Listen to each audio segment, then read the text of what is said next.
Thomas has many friends on the Island of Sodor. Visit them all by pressing the left arrow button on your controller. Thomas can be described as a cheeky, fussy little engine. He often gets into scrapes, usually by being over-eager to do things best left to bigger and more sensible engines.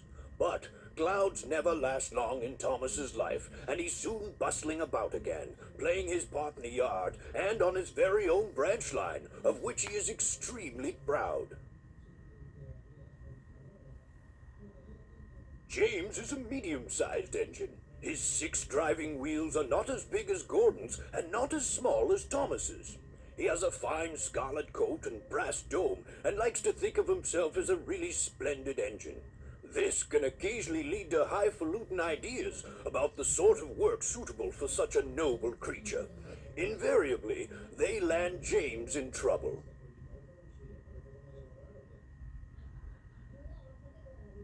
Percy is the junior member of the principal team of engines. He's a happy little chap who's normally quite happy buffing around the yard with no particular desire for adventure in the great world outside. He is always keen to oblige, a fact of which the other engines are apt to take advantage. Henry is a long, fast engine. He has a thoroughbred look, and, like all thoroughbreds, tends to be somewhat highly strung and prone to illness. But he has his new shape now, and sympathetically driven, he'll give any engine a run for its money. Mavis is a feisty young diesel engine who works at the quarry. She's full of her own ideas and doesn't take kindly to advice. She has a lot to learn about trucks, but with Toby's help, she's learning to be a really useful engine.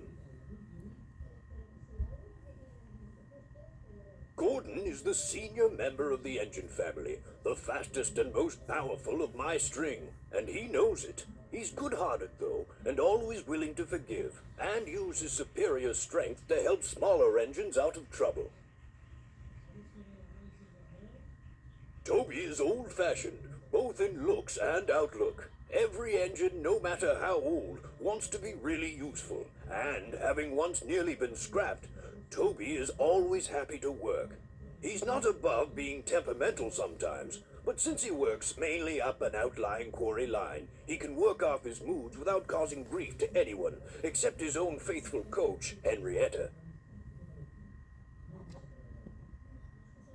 Annie and Clarabelle were given to Thomas as a reward for being a really useful engine.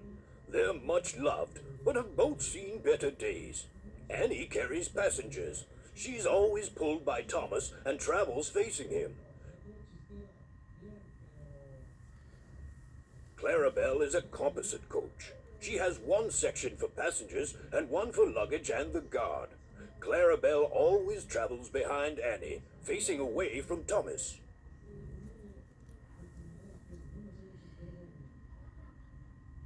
Bertie has a great deal in common with Thomas. Ever since their great race, they've been the firmest of friends. Bertie's strongest characteristic is his friendly grin and his readiness to help any engine prepared to admit that just sometimes roads have their uses as well as rails.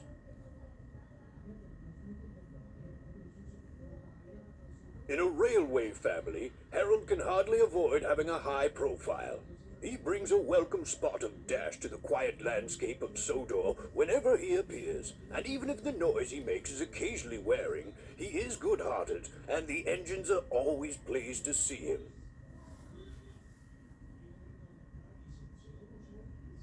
Like all cranes, Cranky has a high and mighty attitude, which often annoys the engines. Cranky knows that if he ever gets too big for his crane hook, the engines have ways of getting back at him.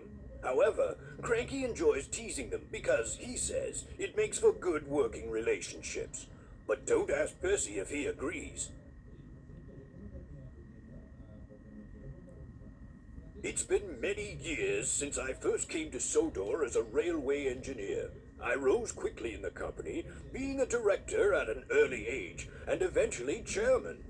My imposing appearance, no less than my firm but kindly handling of both engines and staff, earned me the affectionate nickname of the Fat Director. Then, after nationalization, when I was awarded a knighthood for my services to the railway industry, I became Sir Topham Hatt, the Fat Controller.